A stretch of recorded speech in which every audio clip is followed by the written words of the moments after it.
महाराष्ट्र राज्याचे माननीय मुख्यमंत्री माननीय नामदार उदयजी सावंत यांचे सांगली उपस्थानासाठी आगमन झालं आहे। शिवसेना सांगली प्रमुख महेंद्र भाऊ चंदाळे व शिवसेना पदाधिकारी आदरणीय तुकाराम बाबा महाराज यांना सर्व प्रशिक्षण परिवाराच्या वतीने मनपूर्वक स्वागत। आज आपण येथे उपस्थिती उपोषण आणि न्याय हक्कासाठी चाललेल्या पाठिंबा दिला हे आमच्यासाठी महत्त्वाचे आहे। आपल्या सहकार्यामुळे हा लढा अधिक मजबूत होईल।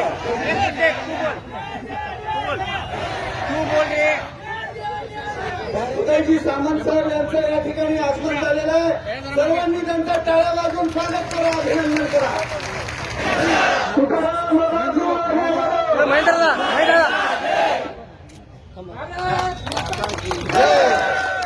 छत्रपती शिवाजी महाराज जय भवानी, छत्रपती शिवाजी महाराज की साहेब आरक्षणार्थी बसलेले होते। गेल्या 5 दिवसांपासून त्यांच्या मागण्या होत्या।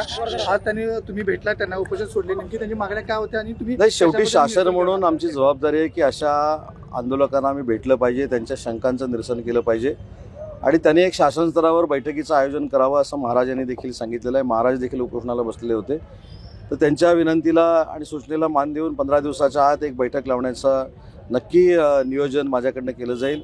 या संदर्भामध्ये मी शासनाच्या मुख्यमंत्र्यांशी उपमुख्यमंत्र्यांशी देखील बोलेल आणि याच्यातनं सकारात्मक निर्णय होण्यासाठी प्रामाणिकपणानं प्रयत्न करेन।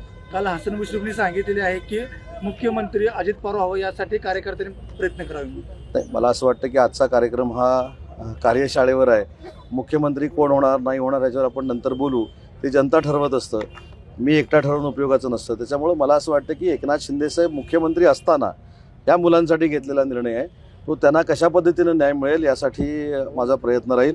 आणि अजून एक मला या ठिकाणी तुम्हाला सांगितलं पाहिजे की जो एक महत्त्वाचा विषय हा कोल्हापूर सांगली जिल्ह्यामध्ये माधुरी हत्तीणीचा जो सुरू झालेला आहे, त्याच्यामध्ये शिवसेनेची आमची भूमिका स्पष्ट आहे की सुप्रीम कोर्टानं जो निर्णय दिला आहे त्याच्याबद्दल न्यायालयीन बाब पुन्हा सुप्रीम कोर्टामध्ये जाऊन ती माधुरी हत्तीण ही पुन्हा एकदा होती त्या ठिकाणी आणावी, या संदर्भातलीच आमची भूमिका असल्यामुळं मला असं वाटतं की यासाठी जो काय आम्हाला प्रयत्न करावा लागेल तो प्रयत्न आम्ही करू। मी स्वतः रिलायन्सचे आनंदजी अंबानी जे आहेत त्यांच्याशी देखील संपर्क साधणार आहे, त्यांच्या काही लोकांशी मी संपर्क साधलेला आहे आणि मला असं वाटतं की ते देखील याच्यामध्ये सकारात्मक आहेत। त्यांना फक्त सुप्रीम कोर्टानं जो निर्णय दिला आहे त्याच्याबद्दलची थोडी जी अडचण आहे ती दूर करण्यासाठी आजच माननीय मुख्यमंत्री देवेंद्रजी फडणवीस साहेबांनी देखील बैठक घेतलेली आहे आणि आम्ही कोल्हापूर सांगलीवासियांबरोबर आहोत। या हत्तीणीला पुन्हा एकदा आणण्यासाठी शासन देखील जोरदार प्रयत्न करणार आहे। मंत्री महोदय आले ते माननीय उदयजी सामंत साहेब आले, त्यांनी खूप चांगल्या पद्धतीने सांगितलं की 2 दिवसामध्ये माननीय एकनाथ शिंदे साहेबांची भेट घालणार आणि सकारात्मक चर्चा होईल। त्यानंतर एक शिष्टमंडळाची एक मिटिंग लावतो म्हणून सांगितले, 15 दिवसाची मुदत दिली आहे। तर ह्याच्यामध्ये जर समाधानकारक हे सगळं घडवत असताना आमचे सांगली जिल्ह्याचे जे जिल्हाध्यक्ष आहेत महेंद्रजी चंडाळे साहेब आहेत, परत कुलदीप देवकळे आहेत, त्यानंतर आमचे बालाजी पाटील चाकूरकर आहेत, ती सगळी मंडळी आहेत, युवा प्रशिक्षण माझ्यासोबत आहेत आणि तालुक्यातले सगळे पत्रकार बांधव माझ्यासोबत आहेत, जिल्ह्यातले सगळे पत्रकार बांधव माझ्यासोबत आहेत। ह्या सगळ्या गोष्टी होत असताना आम्ही हक्काच्या लढ्यासाठी 5 दिवस आम्ही आंदोलन केलं, पण जर सकारात्मक दृष्टीतून आमचा जर विचार नाही झाला तर आम्ही येणारं पुढचं जे आंदोलन असेल किंवा पुढची जी दिशा असेल, आम्ही सांगलीच्या कृष्णामाई घाटावरती आम्ही आंदोलनाला बसलो होतो, तिथं आमचा विचार केला गेला नाही, तिथून डावललं गेलं। पण ज्या गोदावरीच्या नदीमध्ये नाशिकला हजारो भाविक त्या ठिकाणी येतात, लाखो भाविक कुंभमेळ्याच्या अनुषंगाने त्या ठिकाणी येतात, तिथं दर्शन घेऊन त्या ठिकाणी पवित्र होतात। मग माझे 1,34,000 विद्यार्थी त्या ठिकाणी घेऊन जाऊन मी गोदावरीच्या नदीमध्ये जाऊन तिथं आंघोळ करून त्या ठिकाणी मी उपोषण करण्याचा निर्णय देखील मी आत्ताच मी डिक्लेरेशन करतो। जर आमच्या समाधानकारक या गोष्टी सगळ्या जर नाही झाल्या तर दुसरं जे उपोषण असेल माझं ते नाशिकमध्ये गोदावरी नदीच्या काठावरती असेल।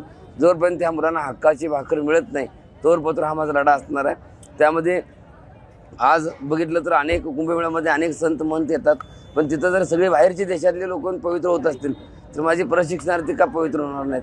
म्हणून माझा हा निर्णय आहे। मला खात्री आहे एकनाथ शिंदे साहेब माननीय उदय साहेब शिंदे साहेब खूप चांगल्या पद्धतीने काय मिळवलं तुम्ही? या ठिकाणी आम्हाला 5 दिवसाच्या आंदोलनामध्ये फलित प्राप्त झालं की कॅबिनेट मंत्री या ठिकाणी आले, त्यांनी स्वतः शब्द दिला ज्यांना भेटण्यासाठी आम्ही व्याकुळ होतो। मुंबईमध्ये आझाद मैदानात ते आंदोलन केलं तेव्हा कुठे आम्ही ती दखल घेतली नाही, पण आज त्यांनी स्वतः या ठिकाणी आले आणि आम्हाला शब्द दिला, आमची भेटीचं आश्वासन दिलं आणि 2 दिवसात एकनाथ शिंदे साहेबांचं मिटिंग लावतो. ओके.